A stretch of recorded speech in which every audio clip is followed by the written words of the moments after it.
അടുത്ത കാലത്തായിട്ട് ഇസ്ലാഹി പ്രസ്ഥാനത്തിലേക്ക് വന്ന ഒരാളാണ് ഞാൻ. എനിക്ക് സംശയം, മുമ്പ് കാലത്ത് ഇസ്ലാഹി പ്രസ്ഥാനം ഉണ്ടാക്കാനും വേണ്ടിയിട്ട് നമ്മൾ ഇതിനെല്ലാം എതിർത്തതായിട്ട് എനിക്ക് തോന്നിയിട്ടുണ്ട്. നിങ്ങളുടെ കേസിൽ തന്നെ ഞാൻ കേട്ടിട്ടുണ്ട്, കണ്ണേറൊന്നുമില്ല, ഇങ്ങനെ മത്തങ്ങ കുറെ കോയക്കാന്റെ പേരൊക്കെ പറഞ്ഞിരുന്നു. ഇപ്പൊ അത് അൽബാനിയുടെ പല കിതാബുകളും വായിച്ചിട്ട് എനിക്ക് മനസ്സിലായി എന്ന് നിങ്ങൾ പറയുന്നുണ്ട്.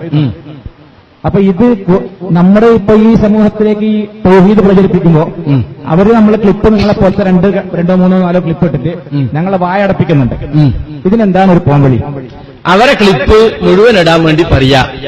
മുമ്പ് നമ്മൾ പറഞ്ഞത് തെറ്റാണെങ്കിൽ തിരുത്തുക.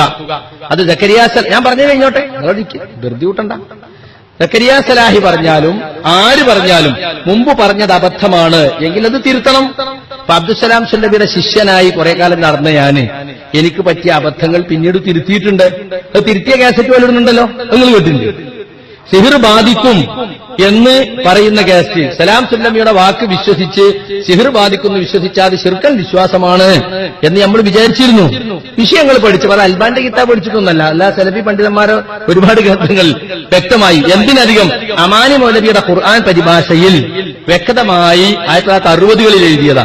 അമാനി മൗലവിയും അലവി മൗലവിയും ചേർന്ന് എഴുതി KM മൗലവി പരിശോധിച്ചതിൽ സിഹിർ ബാധയുണ്ടെന്നും സിഹിർ ബാധിക്കുകയില്ല എന്ന വിശ്വാസം മുഅ്തസിലത്തിന്റെ വിശ്വാസമാണെന്നും വ്യക്തമായി പറഞ്ഞിട്ടുണ്ട്. അതറിയാതെ തെറ്റി നമ്മൾ ആരെങ്കിലും പറഞ്ഞിട്ടുണ്ടെങ്കിൽ അത് നമ്മൾ തിരുത്തണം.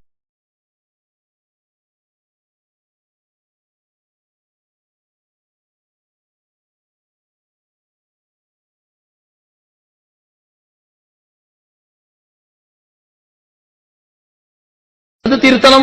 ഇപ്പൊ അബ്ദുസലാം സുല്ലബിയുടെ ശിഷ്യനായി കുറെ കാലം നടന്ന ഞാന് എനിക്ക് പറ്റിയ അബദ്ധങ്ങൾ പിന്നീട് തിരുത്തിയിട്ടുണ്ട്.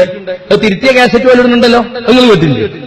സിഹിർ ബാധിക്കും എന്ന് പറയുന്ന കാസറ്റ്, സലാം സുല്ലമിയുടെ വാക്ക് വിശ്വസിച്ച് സിഹിർ ബാധിക്കുന്നു വിശ്വസിച്ചാൽ അത് ശിർക്കൻ വിശ്വാസമാണ് എന്ന് നമ്മൾ വിചാരിച്ചിരുന്നു. വിഷയങ്ങൾ പഠിച്ചപ്പോൾ അത് അൽബാന്റെ കിതാബ് പഠിച്ചിട്ടൊന്നല്ല, അല്ല സലഫി പണ്ഡിതന്മാരോ ഒരുപാട് ഗ്രന്ഥങ്ങൾ